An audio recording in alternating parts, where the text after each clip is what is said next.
So this concept, as Gregorio pointed out, and probably as you guys might have experienced, like it has some issues sometimes. Whether your legs might be a little bit too long compared to the space that you're at, or maybe this guy's kind of hanging and you're like, man, I'm really trying to do this for a moment. So you can run into some issues here, which I did. So I was like, hey, instead of me trying to push this guy really the hardest direction I can, maybe I can push him in an easier direction, which would be to the side. And on top of that, I could even, if I push him to the side, we'll say, maybe I could even hit my hips out a little bit, because the concept, like I said, was to create a space between our hips. So maybe if I push him to the side, it'll be easier to get him there instead of out there. And maybe if I hip out while I do it, I can help my chances of increasing this even more. So I said, okay, let's try that. But you can't push him to the side on the hip, because not only can you get that underhook, and it makes it harder. This is like the worst place to push. Like if you're gonna push over on top of that. But if I'm gonna push over a jump, I'm not gonna push him at his face. I'm gonna push him somewhere a little bit higher.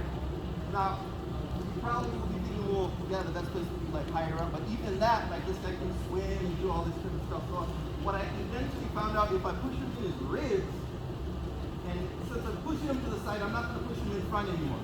That's how you push him this way. But if I push him in his ribs, this way, like right in the bottom of his ribs, this way, that ended up being the best way to do it.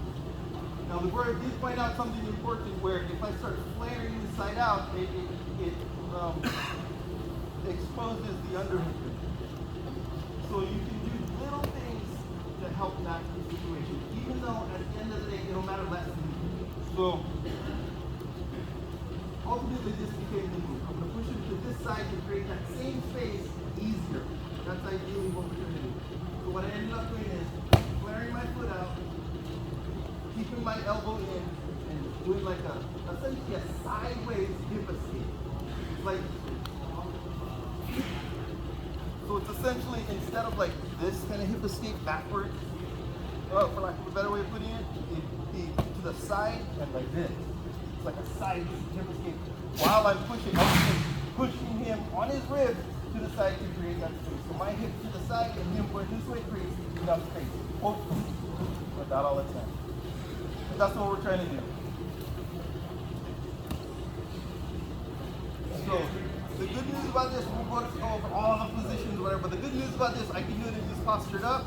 I can do it if he's down here. I can do it. There are a lot of circumstances where otherwise we would not be able to do it like this. So we'll just do this. Keep our elbows kind of in, and depending on how long or short your arms are, this is going to vary a little bit. Just try to find these ribs. Flare your foot out and push to the side and hip out a little bit. So ideally, this is exactly where you're going to get your hand and your knee and space here. So you can just get this knee in like super easy like this. Your body size is going to kind of dictate how easy this is. And the amount of space you're able to get is going to also dictate that. Keep that in mind, but ideally this is what you want. Right here. So boom, if he carries his body out, flare out. Even if his foot is here, flare out. Ready, fine, doesn't matter, flare out. On his ribs, don't push his hips anymore. Or if you really hard. On his ribs, flare out. Side, boom. Knee in. And from here, guys, you can do all kinds of stuff. But just for right now, just push him to the side and go knee in. That's it. So just remember, it's a side kick.